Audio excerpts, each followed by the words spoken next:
नमो नमः मित्रों, संस्कृत जीवन में आप सभी का स्वागत है।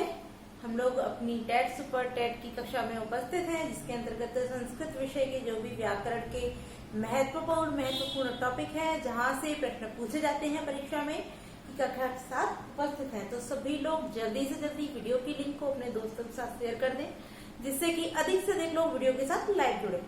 तो जो लोग हमारे साथ लाइव जुड़ चुके हैं उनमें अजय गौड़ हैं और आशुतोष कुमार हैं, आर्यन पाल हैं। तो आप सभी लोग वीडियो की लिंक को जल्दी से जल्दी अपने दोस्तों के साथ शेयर कर दें, जिससे कि और अधिक से अधिक लोग वीडियो के साथ लाइव आए। तो आज की कक्षा में हम लोग, जैसा कि आप देख रहे होंगे, यहाँ लिखा हुआ है संज्ञा प्रकरण। तो संज्ञा प्रकरण का अध्ययन करेंगे। यह जो हमारा टॉपिक है, यह इतना महत्वपूर्ण टॉपिक है कि चाहे आप टीजीटी की परीक्षा देते हो, पीजीटी की देते हो, या एलटी की दे रहे हो, टेट की दे रहे हो, सुपर टेट की दे रहे हो, सभी परीक्षाओं में इस टॉपिक से एक या दो क्वेश्चन आपको अवश्य ही देखने को मिलते हैं। तो ये बहुत ही महत्वपूर्ण टॉपिक है। तो आज हम लोग संज्ञा प्रकरण के टॉपिक का ही अध्ययन करेंगे। तो आइए, आप लोगों ने कक्षा को शेयर कर दिया होगा और अधिक से अधिक लोग जल्दी से जल्दी हमारे साथ लाइव आ जाइए। तो आइए हम लोग को हमारा जो संज्ञा प्रकरण वाला टॉपिक है, इसको आरंभ करते हैं।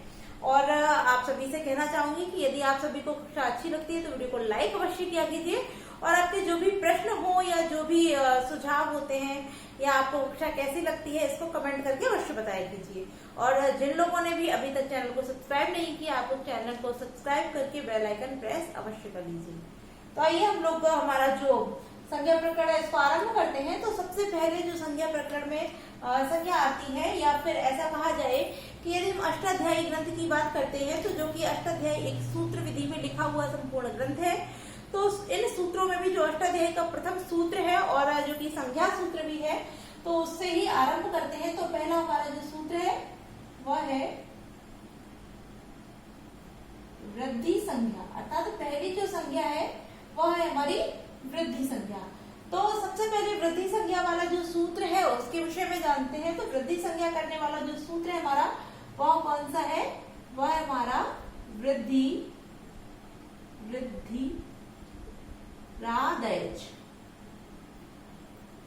वृद्धि रादैच, यह है हमारा वृद्धि संज्ञा करने वाला सूत्र। और यदि हम बात करें इस सूत्र की, तो यह बहुत ही महत्वपूर्ण सूत्र है, क्योंकि यह जो हमारा सूत्र है यह अष्टाध्यायी ग्रंथ का प्रथम सूत्र है, इसलिए भी यह जो सूत्र है अत्यंत महत्वपूर्ण होता है।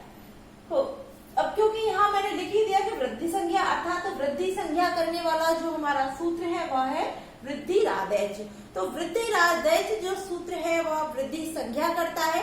अब किनकी वृद्धि संज्ञा करता है, तो इसको भी हम जानते हैं। तो सबसे पहले हम क्या करेंगे, संज्ञा को जानने के लिए कि ये जो हमारा सूत्र लिखा हुआ है इसको हम संधि विच्छेद करेंगे। ठीक है, जब हम इसको संधि विच्छेद करेंगे तो यहाँ क्या हो जाएगा? वृद्धि, और यहाँ जो रा है, रा को यहाँ विसर्ग हो जाएगा। ठीक है, रा को यहाँ विसर्ग हो गया। फिर यहाँ रा से आ क्या निकलता है? आ निकलता है, वो भी कैसा आ? दीर्घ आ। आप देख रहे होंगे यहाँ रा, ठीक है, और रा में भी एक ह्रस्व आ लगा हो, तो रा अर्थात आ, तो बड़ा आ। और फिर इसको भी तोड़ के लिखेंगे, यानी संधि का विच्छेद करते हुए लिखेंगे, तो आत हो जाएगा, जो कि यहाँ पर ता को दा आदेशित हो गया। ता था दा, कौन से सूत्र से हो जाएगा? तो झलाम जसवंत सूत्र से यहाँ पर ता को दा आदेशित कर दिया गया है। ठीक है, तो वृद्धि आत, और फिर यहाँ आप देख रहे हैं बड़ी एक ही मात्रा है, तो क्या हो गया? आई। ठीक है, तो आगे क्या हो जाएगा हमारा? एच।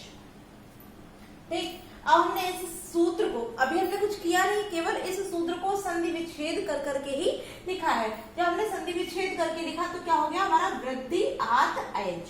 ठीक, अब हम जानते हैं कि जो वृद्धि संज्ञा होती है वो किसकी होती है। तो यह जो सूत्र है यही अपनी संपूर्ण परिभाषा को खुद बता रहा है, खुद ही व्यक्त कर रहा है। क्या कह रहा है?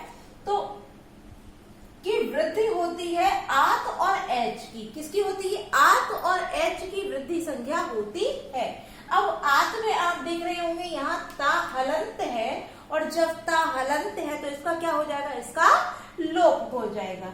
जब इसका लोप हो जाएगा तो हमारे पास क्या बचा?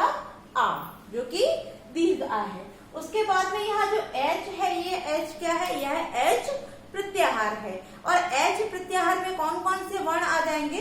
तो तो हमारा जो माहेश्वर सूत्र का चतुर्थ सूत्र है आई औ च, तो वहीं से एच प्रत्याहार जो हमारा बनेगा वो चौथे सूत्र से ही बनेगा एच। ठीक है, आई औ च, तो यहाँ हमारा आई औ च, तो यहाँ कौन कौन से वर्ण आ जाएंगे, आई आ गया और औ।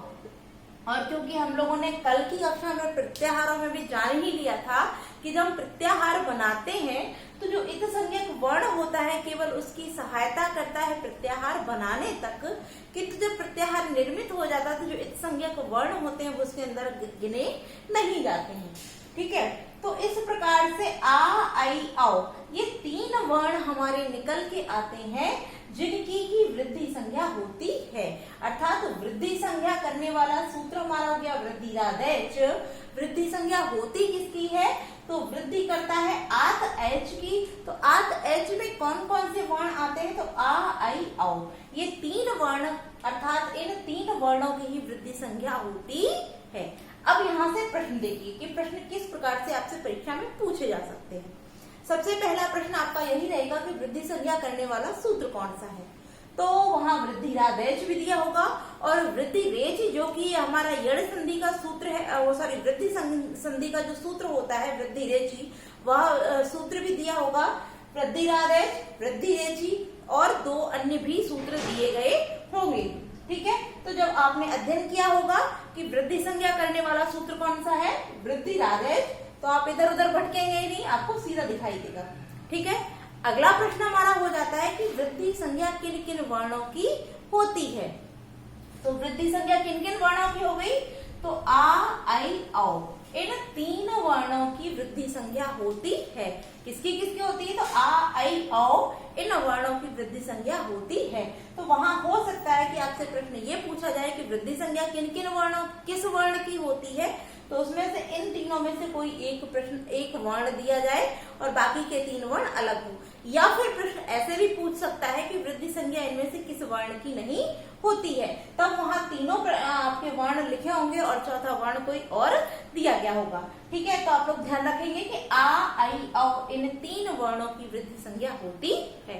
तीसरा प्रश्न कि वृद्धि संज्ञा कितने वर्णों की होती है, तो आप कितने वर्णों का अध्ययन कर रहे हैं, तीन वर्णों का, तो वृद्धि संज्ञा कितने वर्णों की हो जाएगी, तीन वर्णों की। ठीक है, वृद्धि संज्ञा करने वाला सूत्र वृद्धिरादेच, वृद्धि संज्ञा कितने वर्णों की होती है, तो तीन वर्णों की। किन किन वर्णों की या किन किन स्वरों की होती है, तो आ आई औ। ठीक है, क्लियर हो गया, यहाँ हमारी वृद्धि संज्ञा समाप्त होती है। अब बढ़ते हैं हमारी दूसरी संज्ञा की ओर, जो कि स्पष्ट हो गया होगा सरल भाषा में, वैसे तो वैसे भी स्पष्ट था और जैसा कि आप लोग देख रहे हैं मैंने बहुत ही सिंपल भाषा में आप लोगों को समझाया है, तो किसी को भी कोई डाउट नहीं हुआ होगा। अगली संज्ञा देखते हैं। वृद्धि संज्ञा को हम लोगों ने जान लिया है, अगली संज्ञा है हमारी गुण संज्ञा। गुण संज्ञा, ठीक है, चलिए जैसे कि वृद्धि संज्ञा का अध्ययन कर चुके हैं तो वृद्धि संज्ञा का एक पॉइंट और जान लेते हैं। जैसे हम लोग वृद्धि संधि करते हैं, ठीक है, वृद्धि संधि करते हैं तो वृद्धि संधि में भी यह कहा जाता है कि वृद्धि रेची, यानी कि वृद्धि हो जाए, जब आ के बाद कोई अच आए तब वहां पर वृद्धि हो जाए। वृद्धि रेची अर्थात वृद्धि हो के बाद यदि कोई अच आए तब वहां पर वृद्धि करने के लिए बोलता है। लेकिन कौन सा अच आए या किसकी किसकी कौन वहां पर आदेशित होगा, तब हमारा यहाँ जो वृद्धि संज्ञा वाला सूत्र था वृद्धिरादेच, इसको हम प्रयुक्त करते हैं और देखते हैं कि वह आ के बाद कौन सा अच आया जिसके स्थान पर वृद्धि आदेश हो जाएगा। तब हम क्या करेंगे, वृद्धि संज्ञा करने वाले सूत्र को वहां लगाते हैं और फिर पुनः उसको हम देखते हैं कि किसका किसका, क्योंकि उसके लिए हमारे अन्य भी सूत्र लगते हैं, तब जाकर वहां पर वृद्धि संधि होती है। ठीक है, इसी प्रकार से अगला जो हमारा सूत्र है, अगली जो हमारी संज्ञा है वह कौन सी है, तो वह है हमारी गुण संज्ञा। जिस प्रकार से वृद्धि संधि करने के लिए वृद्धि संज्ञा का ज्ञान होना आवश्यक है, उसी प्रकार से गुण संधि करने के लिए हमको गुण संज्ञा का ज्ञान होना भी आवश्यक है। तो सबसे पहला प्रश्न कि गुण संज्ञा करने वाला सूत्र कौन सा होता है, आप लोग आंसर दीजिए, मैं यहाँ लिख रही हूँ। आद गुण और अदेंग गुण, आद गुण अदेंग गुण दोनों या फिर कोई नहीं। अब फटाफट से आंसर दीजिए। आप लोग आंसर नहीं करते हैं, बहुत ही गलत बात है। आप लोग कक्षा को देखते हैं किंतु प्रश्न पूछा जाता है तो आंसर नहीं करते हैं, ये बहुत ही गलत बात है। आप लोग फटाफट से आंसर कीजिए कि गुण संख्या करने वाला जो सूत्र है वो कौन सा होगा। ए ऑप्शन ऐसे मान लीजिए, ये हमारा ए ऑप्शन आ जाएगा आध गुणा, ये बी ऑप्शन हो जाएगा अधीन गुणा, ये सी ऑप्शन हो गया हमारा दोनों, और ये डी ऑप्शन हो गया हमारा कि कोई भी नहीं। फटाफट से आंसर कीजिए। आप लोग क्या आंसर कर रहे हैं, चलिए जल्दी जल्दी कीजिए।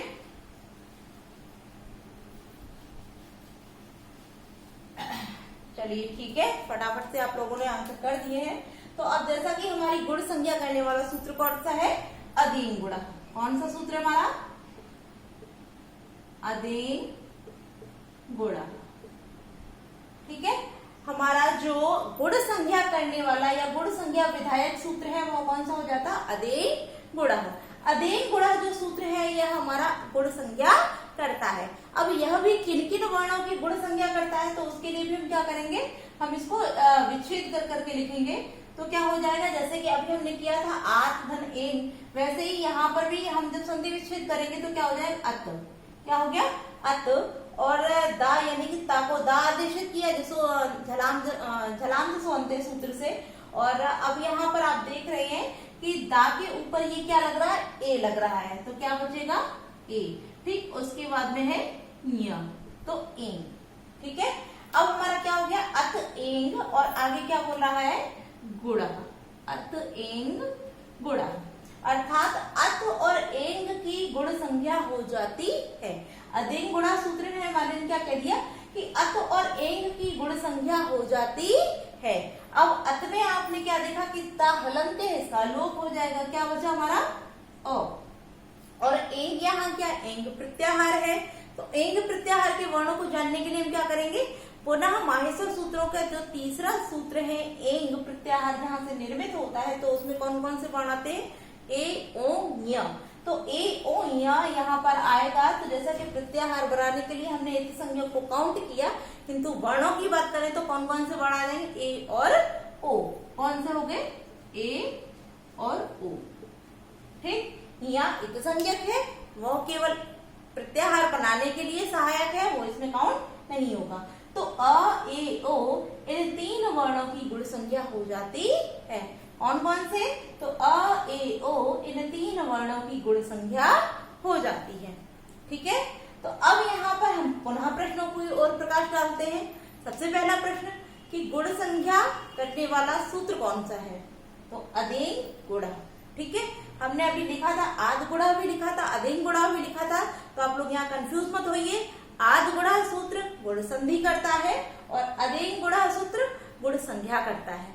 ठीक है, तो हमारा जो सूत्र हो जाएगा गुण संख्या करने वाला कौन सा हो गया, अधीन गुणा।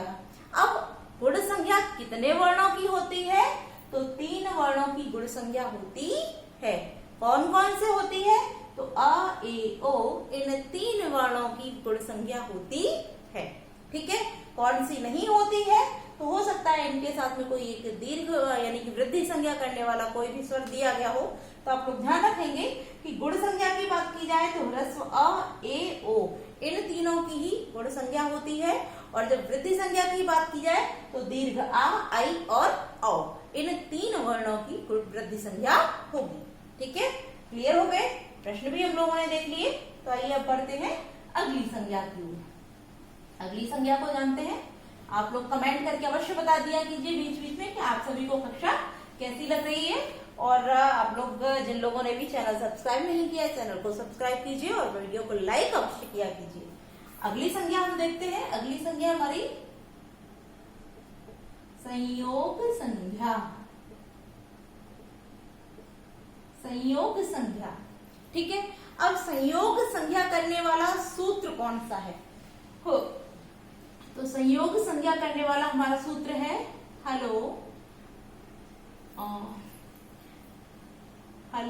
अनंतरा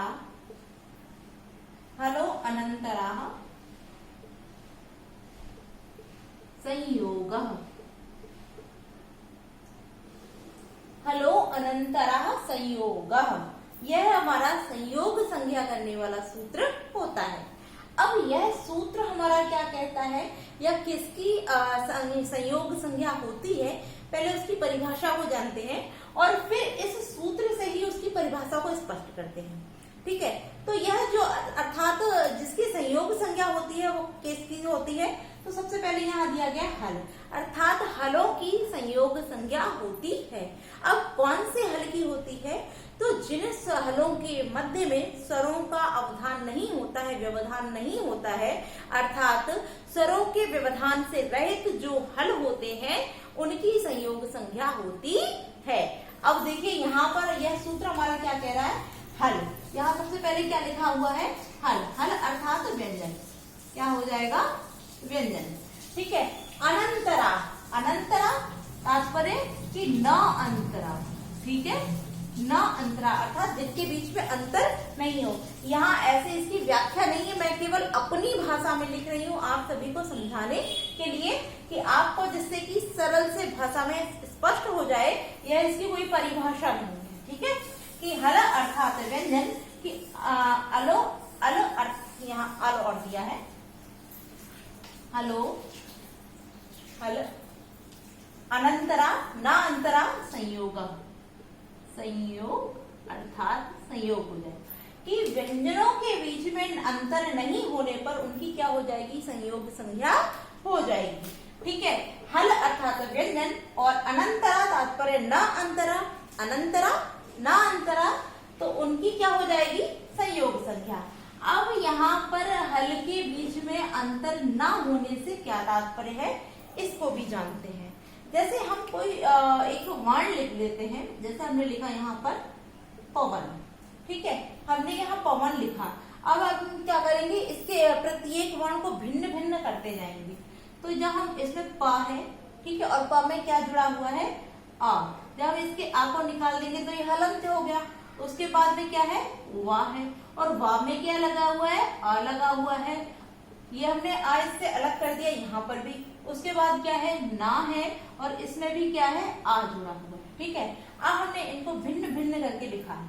अब यहाँ जो हमारा यह वर्ण था, सूत्र था हलो अनंतरा संयोगा, तो ये क्या कह रहा है कि स्वरों के व्यवधान से रहित जो व्यंजन वर्ण होंगे उनकी क्या हो जाएगी, संयोग संज्ञा हो जाएगी। तो अब आप यहाँ देखिए, यहाँ स्वरों का व्यवधान है अन्यथा नहीं है। तो यहाँ सबसे पहले प व्यंजन है, फिर हमारा आ क्या हो जाएगा, स्वर हो जाएगा, और उसके बाद वा व्यंजन है। तो इस पा और इस वा, इन दोनों के बीच में यह जो स्वर वर्ण आ गया, इसने क्या किया, व्यवधान डाल दिया। इसने इन दोनों के बीच में आकर के व्यवधान कर दिया, तो यहाँ पर संयोग संज्ञा नहीं हुई। आगे बढ़ते हैं, वा है, वा के बाद में पुनः आ है, आ के बाद ना है। तो यहाँ ना और वा ये दोनों भी व्यंजन है और आ क्या है, स्वर है। तो इन दोनों व्यंजनों के बीच में पुनः आ गया अर्थात स्वर आ गया, तो यहाँ पर भी संयोग संज्ञा नहीं हुई। क्यों नहीं हुई, क्योंकि यहाँ पर दोनों बार इन पा और वा के बीच में स्वर आया, इसने व्यवधान किया। वा और ना के बीच में आया, इसने व्यवधान किया, तो यहाँ पर संयोग संज्ञा नहीं हुई। ठीक है, स्पष्ट हो गया। अब जब यहाँ संयोग संज्ञा नहीं हुई तो संयोग संज्ञा किसकी होगी, तो इसके लिए हम एक वर्ण लिखते हैं, जैसे कि ज्योति। ठीक है, क्या लिखा हम लोगों ने, ज्योति। अब यहाँ ज्योति शब्द को भिन्न भिन्न करते हैं। तो यहाँ जा है, कैसा है, अपने मूल रूप में। ठीक है, यहाँ पर जा है वो वास्तविक व्यंजन जैसा होता है, अर्थात व्यंजन अर्धमात्रिक होता है, तो व्यंजन यहाँ पर अर्धमात्रिक है, इसमें कोई भी स्वर नहीं लगा है। उसके बाद क्या है, या है, या में क्या लगा हुआ है, ओ लगा है। ठीक है, उस ओ के बाद क्या है, फिर ता है, और ता पे क्या है, ता में छोटी ई लगी हुई। ठीक है, तब इन वर्णों से अर्थात जा, या, ओ, ता, ई, तब मिलकर के हमारा ज्योति शब्द बनता है। तो अब यहाँ देखते हैं, यहाँ किसी व्यंजन की संयोग संज्ञा होती है अन्यथा नहीं, क्योंकि यहाँ जो हमारा सूत्र कह रहा है उसी के अनुसार चलेंगे। सूत्र क्या कह रहा है कि दो हलों के बीच में स्वरों के व्यवधान से रहित होने पर व्यंजनों की क्या होती है, संयोग संज्ञा हो जाती है। तो सबसे पहले हमने यहाँ देखा क्या लिखा हुआ हमारा, जा, जो कि क्या है, व्यंजन है। ठीक है, उसके बाद में क्या है, या, ये भी क्या है, ये भी हमारा व्यंजन है अर्थात हल है। तो इन दोनों हलों के बीच में हल है, स्पष्ट हो गया। अब इसको हटा देते हैं जिससे कि आपको दिक्कत ना हो। तो यहाँ क्या बोल रहे हैं कि हलो अनंतरा, यानी कि हलों के बीच में स्वर नहीं होना चाहिए। तो इन दोनों ही हलों के बीच में आप देखिए कि जा और या, इसके बीच में यहाँ कोई भी स्वर का व्यवधान नहीं हो रहा है। और जब स्वर का व्यवधान नहीं हो रहा तो ये नियम, ये सूत्र आपका यहाँ लागू हो जाता है कि हलों के बीच में अनंतर अर्थात अंतर ना होने पर, किसके अंतर, कि स्वरों के व्यवधान ना होने पर उनकी संयोग संज्ञा होती है। तो इस जा और या के बीच में कोई भी स्वर नहीं है जिससे कि यहाँ व्यवधान उत्पन्न हो। तो जब यहाँ स्वर नहीं होगा, व्यवधान नहीं होगा, तो इस जा और या की क्या हो जाएगी, इन दोनों की संयोग संज्ञा हो जाएगी। क्या हो जाएगी, संयोग संज्ञा। ठीक है, आगे देखते हैं। या है, या के बाद ओ है, ओ के बाद ता, यानी कि या और ता इनके बीच में हमारा स्वर आ जाता है। ओ जो है वह स्वर विद्यमान है, तो इसने आंखें व्यवधान डाला, तो इस या और ता की संयोग संज्ञा नहीं होगी, किसकी होगी, इस जा और या की संयोग संज्ञा होगी। क्यों होगी, क्योंकि यहाँ पर किसी भी स्वर का कोई व्यवधान नहीं है। स्पष्ट हो गया। एक और उदाहरण देख लेते हैं, जैसे कि, चलिए इसको हटा दें, उसके बाद देखते हैं। जैसे कि हम लिखते हैं उज्ज्वल। ठीक है, हम लोगों ने यहाँ लिखा उज्ज्वल। तो उज्ज्वल में क्या है, सबसे पहले यहाँ उ स्वर है, ठीक, उसके बाद जा क्या है, व्यंजन है, अर्धमात्रे की है। ठीक है, फिर जा है, वह भी अपना मूल रूप में, फिर वा है, वा में क्या लगा है, आ लगा है, उसके बाद क्या है, ला है, और ला में पुनः क्या लगा हुआ है, आ लगा हुआ है। ठीक है, अब यहाँ देखते हैं कि किन किन वर्णों की संयोग संज्ञा हो रही है। सूत्र वही है, नियम वही है कि जिन व्यंजन वर्णों के बीच, जिन हलों के बीच में स्वरों का व्यवधान ना हो, उनकी संयोग संज्ञा हो जाती है। तो क्योंकि यह तो स्वर है, इससे कोई मतलब ही नहीं है, तो आरंभ में ही है, छोड़ देते हैं। फिर यहाँ जा है, व्यंजन है, फिर जा है, व्यंजन है, कोई भी स्वर नहीं है, व्यवधान नहीं है। तो इन दोनों जा वर्णों की, जो हल वर्ण है, इन दोनों हल वर्णों की क्या हो जाएगी, संयोग संज्ञा हो जाएगी। आगे बढ़ते हैं। जा के बाद वा है, इनके बीच में कोई भी स्वर नहीं है, स्वर नहीं है तो व्यवधान नहीं है, और जब व्यवधान नहीं है तो कौन सी संज्ञा हो जाएगी, संयोग संज्ञा हो जाएगी। आगे देखते हैं। वा के भी बाद आ है, स्वर दे दिया है, स्वर के बाद ला है, व्यंजन है, और ला और वा के बीच में पुनः आ गया, स्वर आ गया, व्यवधान हो गया। तो यहाँ वा और ला की संयोग संज्ञा नहीं होगी, किसकी किसकी हो जाएगी, तो इन दोनों जा की संयोग संज्ञा होगी, संयोग संज्ञा, और इस जा और वा की भी संयोग संज्ञा हो जाएगी। अर्थात इस प्रकार से आपसे हो सकता है कोई भी ऑप्शन में किसी भी वर्ण को दे करके कि अग्नि शब्द में किन किन वर्णों की संयोग संज्ञा हुई है, और फिर वहां ऑप्शन आपको दिए जाए, तो आप इस प्रकार से अगर किए रहेंगे, सीखे रहेंगे, तो आपको कोई भी समस्या नहीं होगी। स्पष्ट हो गया होगा। यहाँ किन किन वर्णों की संयोग संज्ञा हुई है, तो सबसे पहले दोनों जा की आपस में संयोग संज्ञा होती है, फिर जा और वा की आपस में संयोग संज्ञा होती है। ठीक है, संयोग संज्ञा स्पष्ट हो गई होगी, किसी को कोई समस्या नहीं हुई होगी। तो आइए अब बढ़ते हैं अपनी अगली संज्ञा की ओर। 3 संज्ञाओं का हम लोगों ने अध्ययन कर लिया है। चौथी संज्ञा देखते हैं। चौथी संज्ञा है हमारी अनुनासिक, अनुनासिक संज्ञा। ठीक है, कौन सी है, अनुनासिक संज्ञा। यह जो संज्ञा है, इसको करने वाला जो सूत्र है वह कौन सा है, उसको भी जानते हैं। वह हमारा मुख नासिका, मुख नासिका वचनो नुनासिकः, वचनो नुनासिकः। मुख नासिका वचनो नुनासिकः, अर्थात अनुनासिक संज्ञा करने वाला जो सूत्र है वह कौन सा है? तो मुख नासिका वचनोनुनासिकः, इस सूत्र के द्वारा अनुनासिक संज्ञा हो जाती है। अब यह सूत्र हमारा क्या कहता है, अर्थात किसकी किसकी अनुनासिक संज्ञा होती है इसको जानते हैं। तो सूत्र से ही हम पकड़ते हैं, सूत्र से ही अर्थ को जानेंगे तो बहुत अच्छे से क्लियर हो जाएगा। यहाँ सबसे पहले क्या कह रहा है कि मुख, ठीक है, पहला वर्ड क्या दिया है? मुख, और दूसरा क्या है?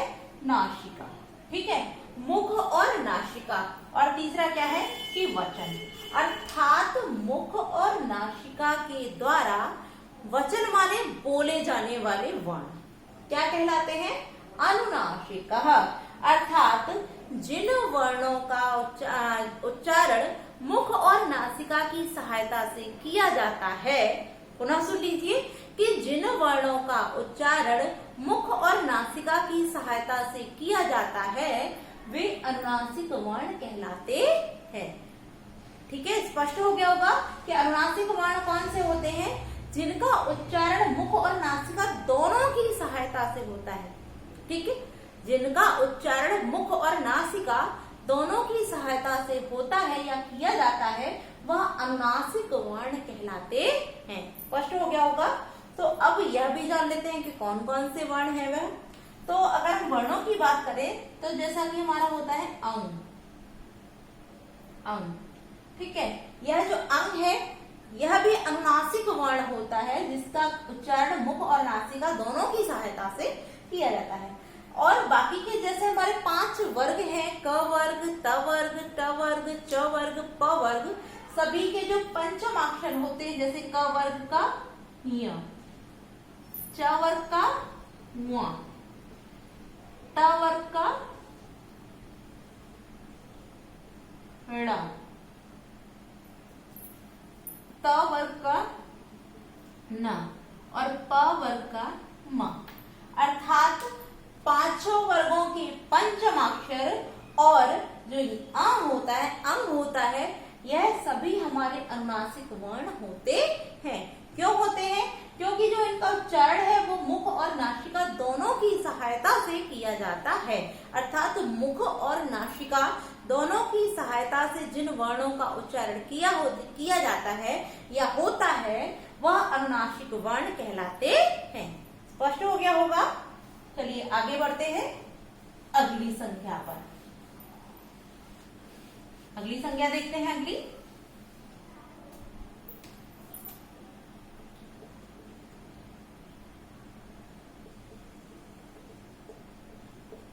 सवर्ण संख्या, और जो इसका सूत्र होता है वह हमारा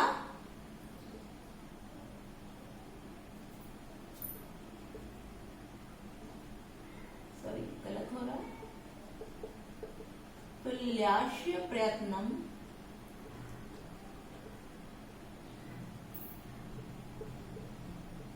सवर्णम, तुल्यास्य प्रयत्नम सवर्णम, यह होता है इस सवर्ण संज्ञा का सूत्र। ठीक है, सवर्ण संज्ञा करने वाला सूत्र तो तुल्यास्य प्रयत्नम सवर्णम। अब यहीं से इसका अर्थ देखते हैं कि जो सवर्ण संज्ञा है वो किसकी होती है या किनकी की जाती है। तो इस सूत्र से ही जानते हैं। तुल्य माने होता है समान या एक जैसी, समान या एक जैसी, और आगे क्या है? आश्य, आश्य माने मुख। ठीक है, आगे कह रहे हैं कि प्रयत्नम और प्रयत्न, कि जिनकी उच्चारण स्थान, मुख से तात्पर्य है कि जिनका उच्चारण स्थान और प्रयत्न क्या हो? तुल्य माने समान हो, कि जिन वर्णों का उच्चारण स्थान और प्रयत्नम, अब यहाँ प्रयत्नम से तात्पर्य प्रयत्न की बात की जा रही है। तो कौन से प्रयत्न? क्योंकि आभ्यंतर प्रयत्न और बाह्य प्रयत्न, 2 प्रकार के हम लोगों ने प्रयत्नों का भी अध्ययन किया है। तो यहाँ जो प्रयत्न कहा जा रहा है वह आभ्यंतर प्रयत्न कहा। कौन सा? आभ्यंतर, अर्थात जिन वर्णों का उच्चारण स्थान और आभ्यंतर प्रयत्न दोनों तुल्य माने समान हो वह सवर्णी कहलाते हैं। सवर्णम माने सवर्ण, अर्थात सवर्णी कहलाते हैं। पुनः देख लीजिए कि जिनका बाह्य प्रयत्न जिनका उच्चारण स्थान और आभ्यंतर प्रयत्न समान हो वह सवर्णी कहलाते हैं। दोनों ही, अर्थात उच्चारण स्थान और आभ्यंतर प्रयत्न जिनके समान होते हैं वह वर्ण सवर्णी कहलाते हैं। ठीक है, स्पष्ट हो गया। अब यहाँ सवर्णी वर्णों की बात करते हैं, सवर्णी कौन से होते हैं तो इसको भी जानते चलते हैं। तो जैसे कि हम यहाँ लिखते हैं, एक उदाहरण लिख लेते हैं, रमाधन अपि। ठीक है, रमाधन अपि। अब यहाँ रमा में से हम जब शब्द निकालेंगे, विग्रह करेंगे, तो आ क्या निकल के आएगा, रमा से आ, और यहाँ क्या है, अपि में आ। ठीक है, तो इस आ, इसका उच्चारण क्या होता है, इसका उच्चारण भी कंठ होता है। ठीक है, और इस आ का उच्चारण स्थान भी क्या होता है, कंठ होता है। अब हम किसकी बात करते हैं, प्रयत्नम अर्थात आभ्यंतर प्रयत्न की। जब हम प्रयत्न की बात करते हैं तो इसका प्रयत्न भी क्या होता है, विवृत होता है, और इसका प्रयत्न भी विवृत होता है। क्या होता है, विवृत होता है। क्योंकि हम लोगों ने उच्चारण स्थान और आभ्यंतर प्रयत्न दोनों ही टॉपिकों का अध्ययन कर लिया है, तो आप लोग उन कक्षाओं में जाकर देख सकते हैं। ठीक है, तो यहाँ हमने क्या बात की कि जिसका उच्चारण स्थान और आभ्यंतर प्रयत्न क्या होता है, तुल्य माने समान होता है, वह सवर्णी कहलाते हैं। तो यहाँ उच्चारण स्थान अर्थात इसका भी कंठ और विवृत अर्थात उच्चारण स्थान एक जैसे हैं और आभ्यंतर प्रयत्न भी समान है। तो यहाँ जो अ और आ है यह क्या हो जाएंगे, ये सवर्णी हो जाएंगे। क्या हो जाएंगे, सवर्णी। स्पष्ट हो जाता है। ऐसे ही यदि हम क वर्ग की बात करते हैं तो क वर्ग में क ख ग घ ञ जो हमारे चारों वर्ण, पांचों वर्ण आते हैं, इन वर्णों का उच्चारण स्थान भी कंठ होता है और इनका आभ्यंतर प्रयत्न भी क्या हो जाता है, स्पष्ट हो जाता है। तो ये क ख ग घ ञ ये पांचों वर्ण आपस में सवर्णी कहलाते हैं। स्पष्ट हो गया होगा। तो सवर्ण संज्ञा किसकी होती है, जिनका आभ्यंतर प्रयत्न और उच्चारण स्थान एक जैसा होता है, तुल्य माने समान होता है, वह सवर्णी कहलाते हैं। अब प्रश्न भी सुन लीजिए। पहला प्रश्न के सवर्ण संज्ञा करने वाला सूत्र कौन सा होता है, तो तुल्याश्च प्रयत्नम सवर्णम, इस सूत्र के द्वारा सवर्ण संज्ञा होती है। किसकी होती है, तो जिसका उच्चारण स्थान और आभ्यंतर प्रयत्न तुल्य माने समान होता है, उन वर्णों की सवर्ण संज्ञा होती है। स्पष्ट हो गया है। तो आज के लिए हम इतना ही रखते हैं। कक्षा कैसी लगी कमेंट करके अवश्य बताएं और अधिक से अधिक लोगों को हमारे चैनल के साथ जोड़ें। और आपके जो भी प्रश्न हो उनको कमेंट करके अवश्य पूछा कीजिए। और जैसा कि हमारे साथ जुड़ते हैं अजय गौड़ हैं, आशुतोष कुमार जी हैं, आर्यन पाल हैं, शशिधर मिश्रा जी हैं, सभी लोग लाइव आते हैं। तो आप लोग सभी अधिक से अधिक संख्या में लाइव आया कीजिए। और अभिलाषा तिवारी जी, आपने जैसा कि क्वेश्चन पूछा था कि मैम टीजीटी की कक्षा, तो किरात अर्जुनियम की सारी वीडियो